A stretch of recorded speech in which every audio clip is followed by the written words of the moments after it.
கரூர் நகரின் மையப்பகுதியில் அமராவதி ஆற்றின் கரையில் அமைந்துள்ள பசுபதீஸ்வரர் கோவில் கொங்கு நாட்டின் 7 சிவத்தலங்களில் மிக முக்கியமானதாகும். இங்குள்ள மூலவர் பசுபதீஸ்வரர் சுயம்புலிங்கமாக அருள் பாலிக்கிறார். 12 சித்தர்களில் ஒருவரான கருவூர் சித்தர் இந்த லிங்கத்திற்குள் ஐக்கியமானதால் சுவாமி சற்று சாய்ந்த நிலையில் காட்சியளிப்பது இத்தலத்தின் பெரும் சிறப்பாகும்.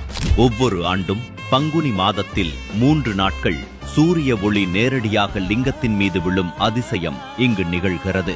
இக்கோவிலில் 5 லிங்கங்களும் 2 அம்பாள் சன்னதிகளும் உள்ளன. எரிபத்த நாயனார் மற்றும் கருவூர் தேவர் அவதரித்த பெருமைக்குரிய இந்த தலத்தை முசுகுந்த சக்கரவர்த்தி புதுப்பித்துள்ளார். பிரம்மதேவன் இத்தல இறைவனை முதலில் வழிபட்டதாக கூறப்படுகிறது. பங்குனி உத்தர திருவிழாவின் போது உற்சவர் அப்பிபாளையம் சென்று சௌந்தரநாயகி அம்பாளை மணம் முடிக்கும் வைபவம் மிகச் சிறப்பாக நடைபெறுகிறது. இத்தகைய பழமையும் பெருமையும் வாய்ந்த இக்கோவில் பக்தர்களுக்கு ஒரு சிறந்த ஆன்மீக தலமாகும்.